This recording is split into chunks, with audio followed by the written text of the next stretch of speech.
Bonjour, je suis Tomohiro Uido. Je vous invite dans mon restaurant, le restaurant Le Village à Marly-le-Roi, pour une recette. Allons-y.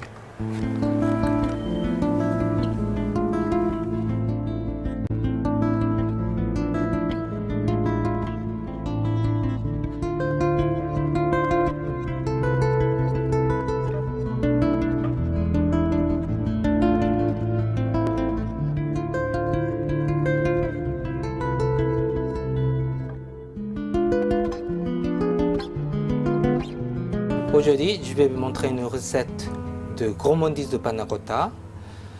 Pour ça, il me faut de la crème fleurette, du sucre, liqueur de clémentine, la gousse de vanille fraîche, gélifiant nature à la base de l'algue rouge, de agar-agar, et quelques fruits du moment.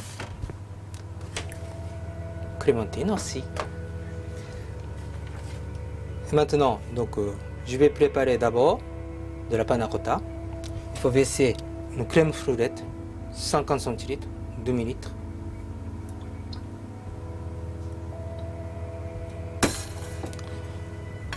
Et du sucre.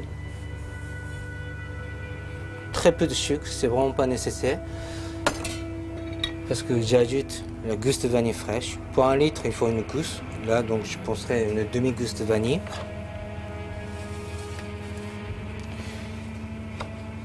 D'abord coupé en deux.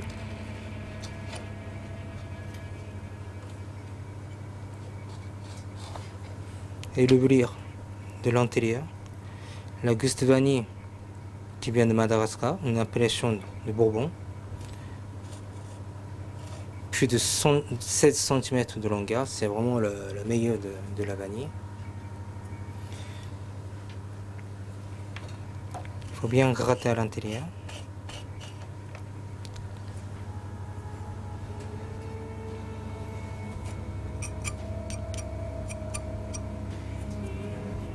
Et ensuite, il faut peser de agar-agar. Et il me faut une balance de précision, parce que c'est très peu à ajouter. Donc là, pour 2 ml de crème, il faut 0,8 g.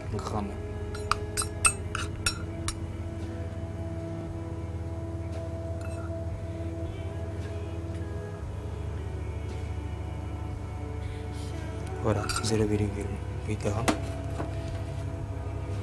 Mettre dedans.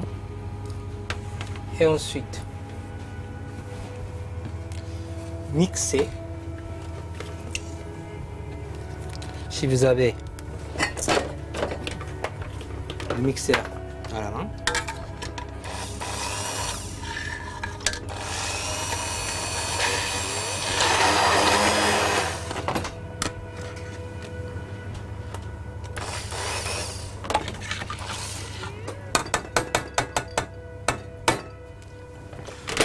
ensuite, on mélange bien avec le fouet. Maintenant, je vais faire coulis de clémentine. Donc, il me faut des clémentines fraîches et coupées en deux. Pour 2 ml, donc 50 centilitres, il va falloir à peu près entre 10 et 12 clémentines à presser. Donc, vu que vous allez couper en deux, après, vous allez presser pour récupérer du jus de clémentine fraîche. On va mettre dans une casserole un petit peu de la vanille aussi également.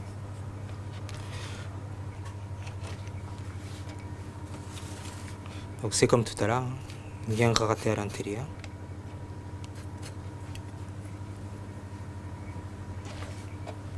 Pour épaissir un petit peu le coulis, donc il va falloir un petit peu de agar-agar également. Pour coulis, il faut 1 gramme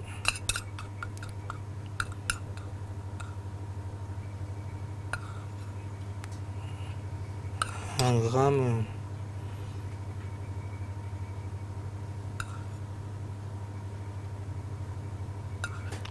1,5 g. 20 centilitres de liqueur de clémentine, si vous l'avez. Si vous ne l'avez pas, ce n'est pas vraiment nécessaire. Ensuite, 50 g de sucre dans le jus de clémentine. Et bien mélanger avec le feu et porter à ébullition.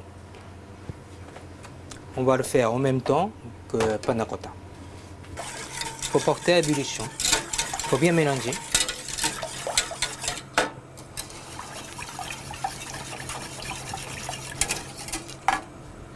Et curry de clémentine, une fois que ça veut, on va passer au chinois et faire refroidir avec dans l'eau glacée.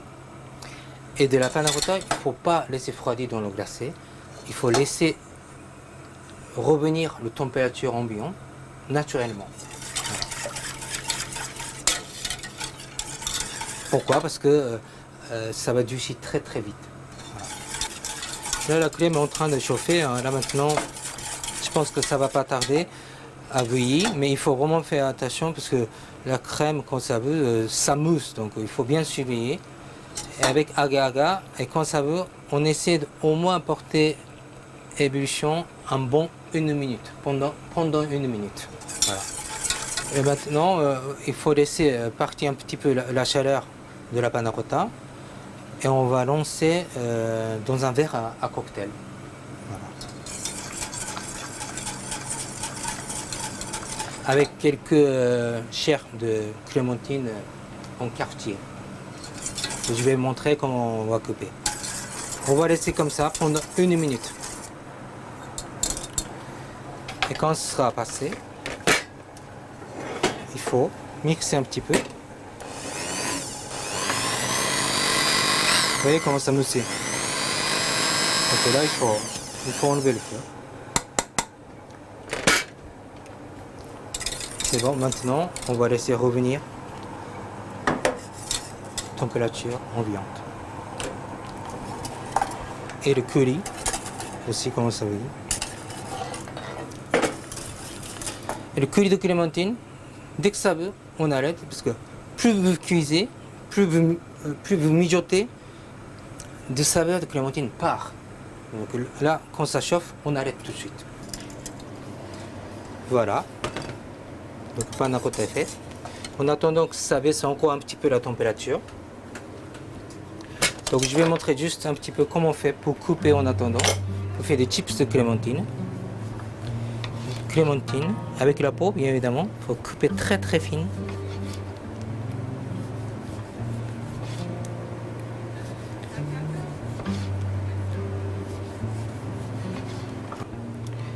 Et il faut les étaler comme celui-ci et faire chauffer au four 70 degrés, 1h30 de chaque côté. Et le résultat, comme celui-ci. Et maintenant, on met quelques chairs de clémentine au fond du cocktail. D'abord couper de côté. Ensuite, éplucher la peau.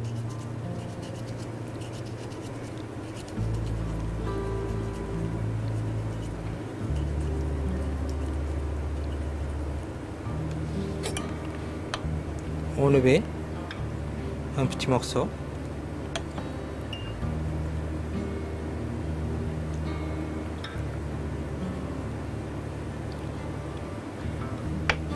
Ensuite,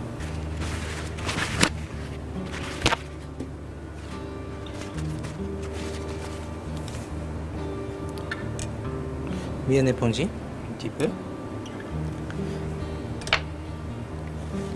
on va lancer au fond du cocktail.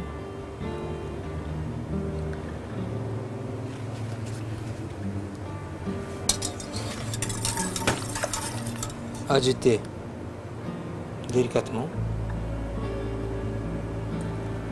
de la panna cotta. Et maintenant, on peut refroidir au frigidaire. Après d'avoir mis environ 1 heure au frigidaire, voici les résultats. Vous voyez, c'est bien épaissi, hein. Voilà. Mais pas très dur comme bavarois. C'est pas vraiment nécessaire de faire du jus au maximal, vraiment de la panna cotta. Il faut que ça reste quand même mou et moelleux, qui est bien agréable de texture. Ensuite, on va verser le coulis de clémentine qu'on a chauffé tout à l'heure et passé au chinois. Et on a fait refroidir. Et le résultat, voici le coulis de clémentine. Une fois que c'est froid, on va lancer délicatement sur panna cotta.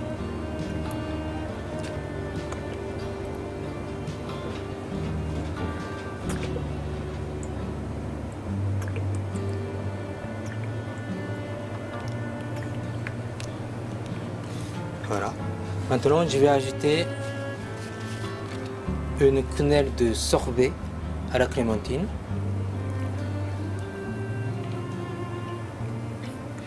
Enfin, un petit quenelle.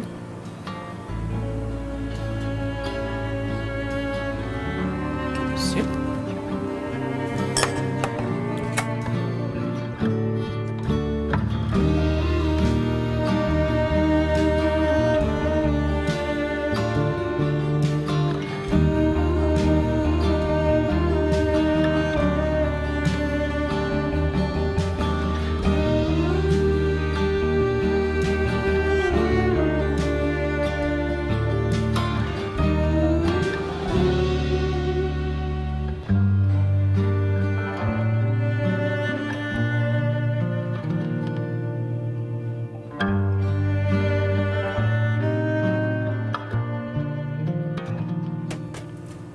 Voici le cocktail de gourmandise de clémentine.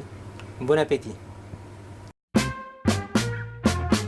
Bon, je commence à faire ma carrière quand j'étais au Japon, à Tokyo. Je commence à travailler dans le restaurant français à Ginza. Et voilà, j'ai pris comme un métier que j'avais envie de venir en France. Au début, je comptais rester une année. Et je suis arrivé en 89 à Dijon. Après, j'ai travaillé à la Côte Saint-Jacques à Joigny. J'étais également Joan Lépin à l'hôtel Johanna à la terrasse. Et je suis allé en Belgique aussi. Il y avait le Château du Lac. Le restaurant il s'appelait le Trèfle 4. Donc dans les 3 maisons que j'ai fait, c'était le premier qui était 3 étoiles, l'autre était 2 étoiles. En Belgique, il y avait 2 restaurants. Entre ce temps-là, j'ai quand même travaillé dans les petites maisons. Le chef qui était vraiment le passionné de ce métier. Donc je pense que vraiment j'ai appris pour de savoir-faire. La passion, c'est vraiment mon premier chef qui m'a montré du plaisir, de savoir-faire.